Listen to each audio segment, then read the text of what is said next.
So you have friends, you gather around, some of them are board gamers and some don't. What would you do, Tarrant? I would forcibly convert. Well, sometimes you don't have that choice. You don't want to force things into your friends.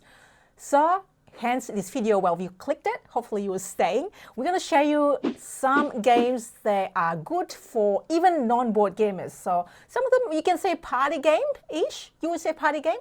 I would say party games. They're party games. Party games for non-board gamers. But first, before we get to it, I'm going to show you something. This would be a situation, maybe, maybe not. Games for non-board gamers. What a wonderful day. Let's go watch football. Cool. Or we can go out party and drink. Folks, I have a better idea. Why don't we play these party games? What's that? Party games. You'll have fun. I promise. It's like a party on your table. Can I still have my drink? Sure.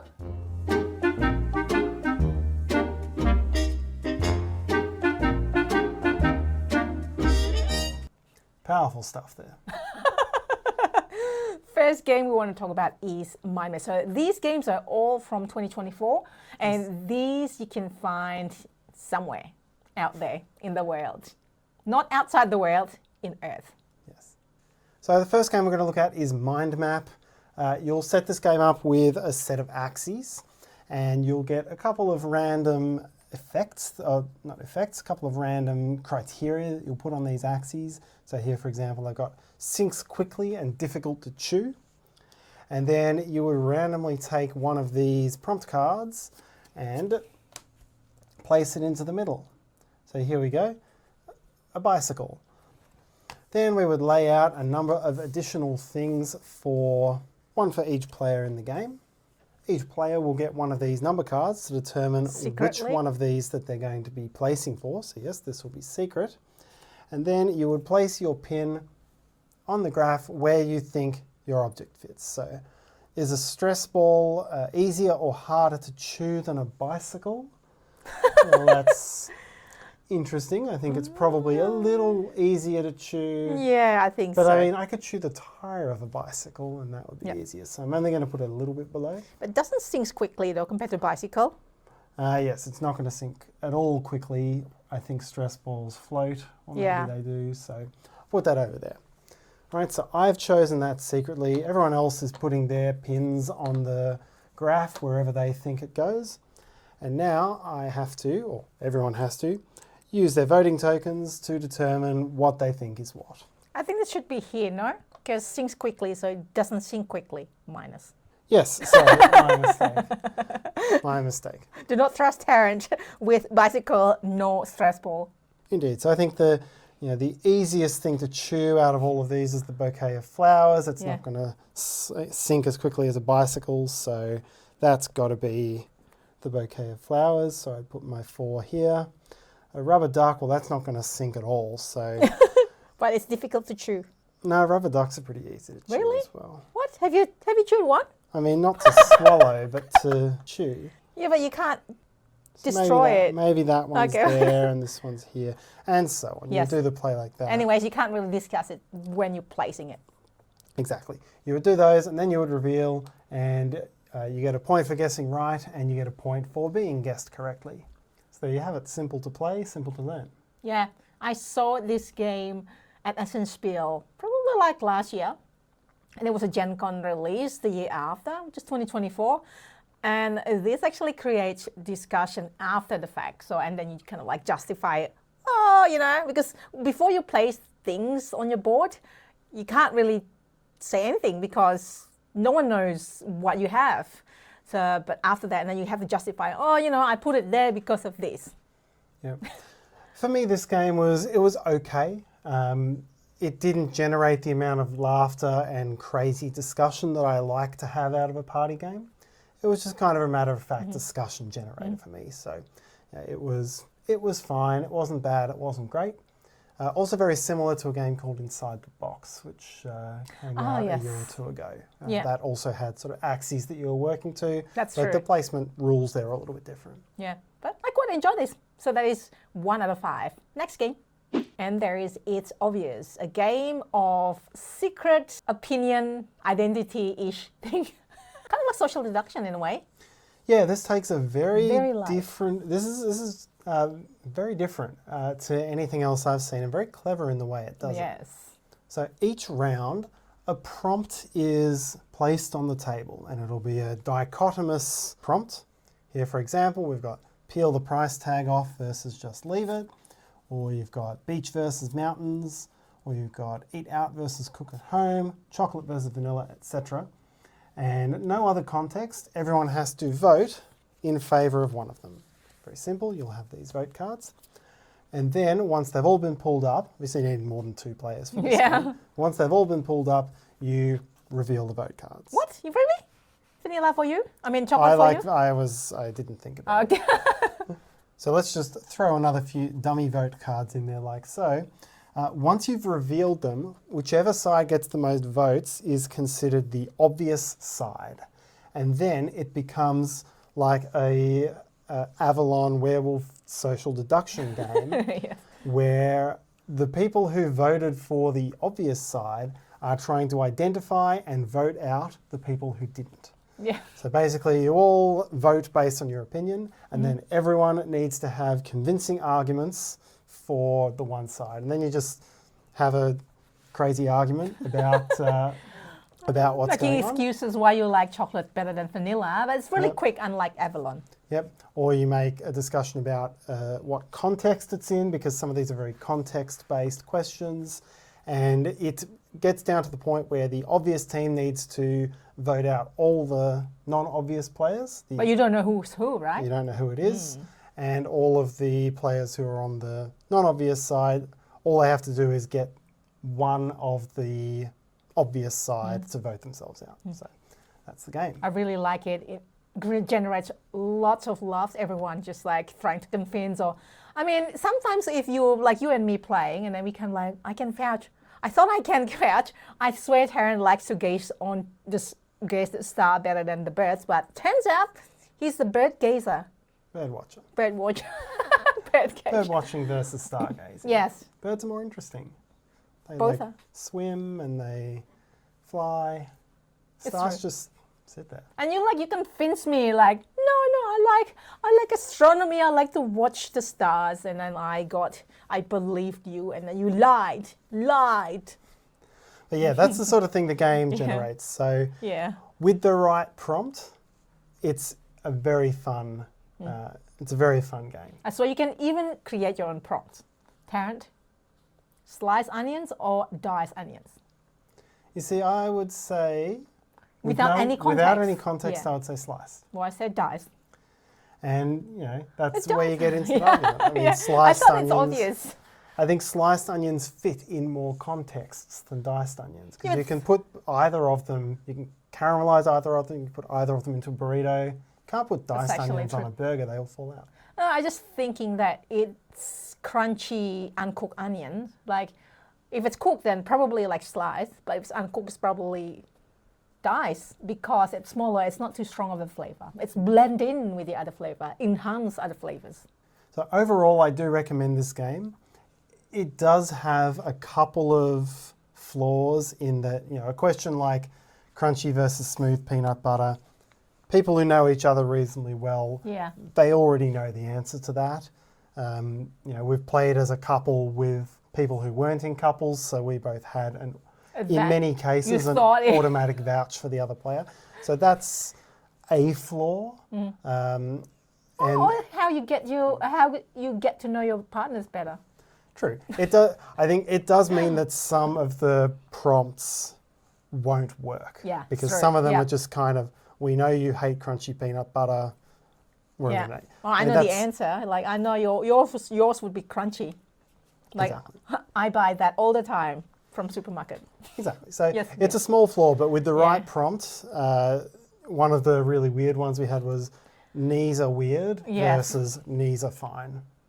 That Like, was how great. did they That was come up like with that? Yeah, that's great. Yeah. So I think they've hit upon something very different and very fun here. Very that fun. On the overall balance is a great party game. And there is Spotlight. Really easy, simple, Wes Worley type of game. Yeah, so this is a twist on the searching type of genre in that we each have this sort of shaded pattern, And this torch piece that we can use, sliding it underneath the shade, that will start to illuminate parts of the picture. And we each have our own picture. We are presented with someone that we've got to find across this map. I found it. We Oh no, there's not. We flip the hourglass, and we have that long to not just find that person, but find how many of them there are on our cards. So I keep thinking that was it, but I can't find it. I thought that was it, but there was a snowman, and snowman looks like it. Did you find any? I found 3. Okay, very good. I find 0. You Doesn't mean that you... oh, there it is. See, for example, here. That one, for example, that's one. So this is like a game activity, family, I can imagine. And this one as well. I think this is the same, no? Like, look. No, that's the Jacques Cousteau guy. Ah, see? And this one as well. I keep finding different ones. But anyway, that is the game. Yes. Not really. So you'll go through that. It. After the time is over, everyone is supposed to use these dials to simultaneously work out how many of that characters are there in there? Yep. And then you would flip the other side. You would look at your answer, your side of the thing. So we each have our own one. Mine is the boat, so it's Mine's here. the popcorn. It'll show you how many. It will show you where they are. Then there is a mechanism by which you score points. You roll this die, which can advance the moon marker around this track as well. Some funny things can happen. You can end up with lower battery.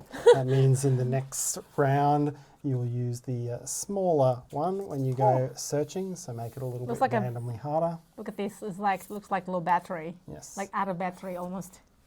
And there we have it. That's the game. It's a fun activities with my nieces and nephew.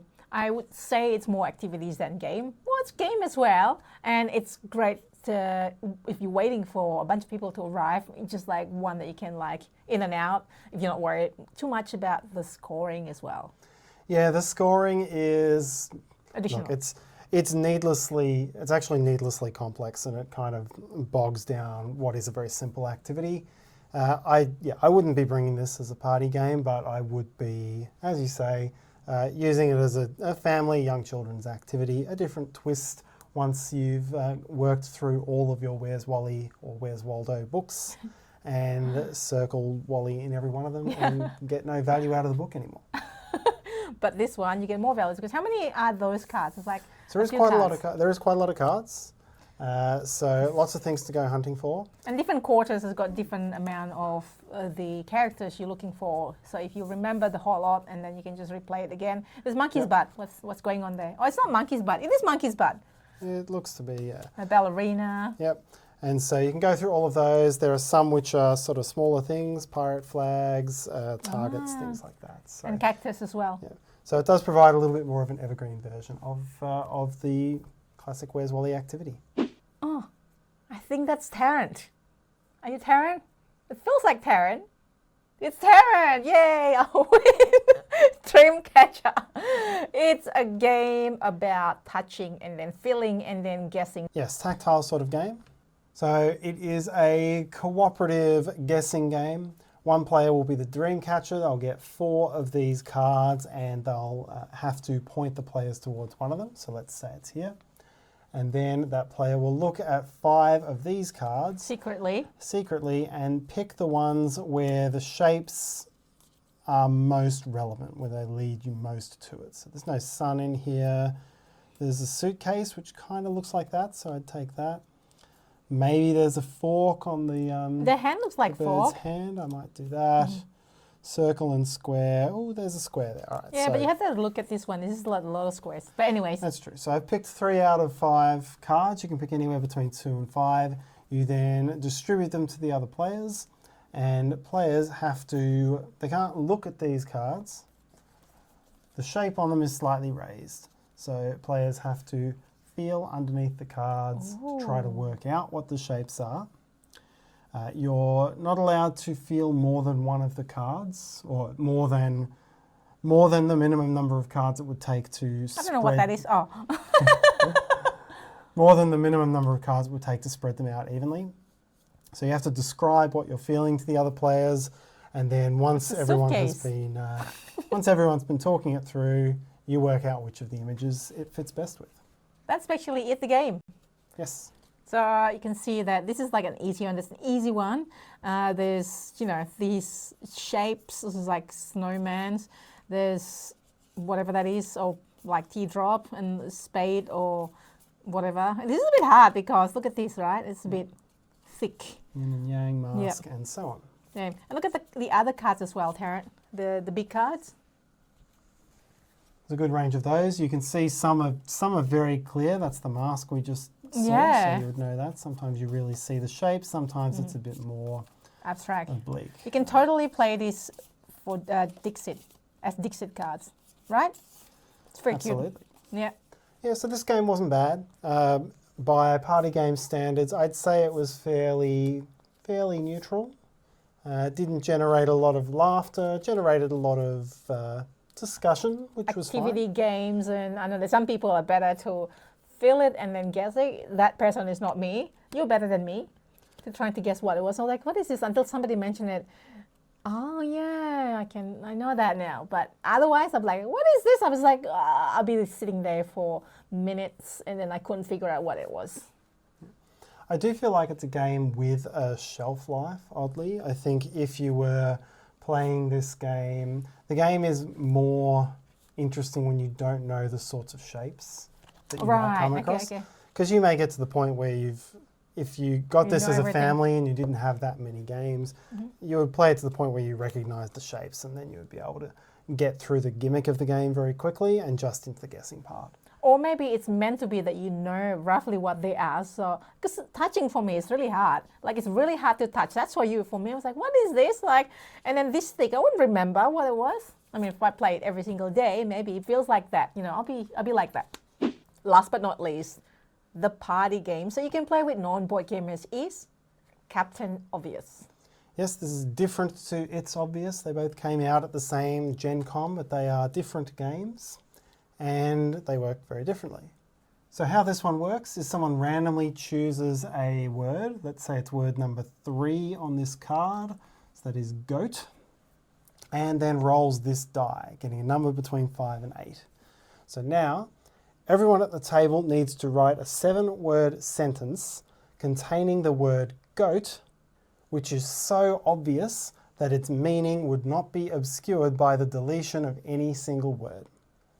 So let me try to think of something here, like you could cross out 2, but you can't cross out the, a, or an. So that's right, yeah. that is the crossing out phase. So I've written this, I would then give it to my neighbour, who might be Stella in this case, who would then cross out one of these words, whichever one you think no one would guess, because then you're going to read the sentence out without the missing word. And everyone at the table gets one chance to guess what word is missing. And if I've written a sufficiently obvious sentence that someone guesses it, then I get a point. If somebody guesses, yeah. And the guesser gets a point. If I've not written a sufficiently obvious sentence, then the crosser outer gets a point. The Billy Goat, blank, to make noise. What was that? It's not that obvious, no? Well, it may not What be. could I'm it not be? sure. Bleat, I yeah. think bleat is obvious, but it is really one of hard. those. It's one of those words that Or I can cross the noise. So the Billy Goat bleats to make blank. that could be to make fun. It could be Exactly, to make it's hard. friends. So Yeah. So I should probably cross that one out. Too late. Anyways, that's that is- basically it, yeah. That is the game, and everyone does a sentence based on the same word. And I really like this one. It's very. It's surprisingly difficult to write a bulletproof sentence. And it's an interesting personal challenge to do that, and then it's fun to guess the other players' Yes. clues as well. And you find that it surprised me in play. Like, I would have thought reading the rules that you'd end up with 5 or 6 very similar sentences, and it'd be really easy to guess, but it just wasn't. No. It really balances out well that it's a challenge. Yeah. It's not easy. If you can think of something, goat, 7 words, write in the comments. I'm sure you can think of better examples. I can't think of anything. I would say like, I like to eat goat hamburger. It's not really common. Like, you know, I wouldn't pick that. Or I make goat milk soap very well. But then somebody is like just crossing out soap if they don't know me. I mean, And it could become goat milkshake. It could be goat, it's really tough. yeah. Yeah, really fun game. Generate lots of laugh, lots of discussion. I think that's a sign of party games. And it's definitely, all these games that we talk about are easy enough for those who not usually play board games to play these games. An icebreaker at the meetup and so on. So what are your go-to icebreaker games? What are your go-to games to play with in parties and people with non-board gaming people? Let us know in the comments, and hopefully that's been useful, and thank you so much for watching. Bye!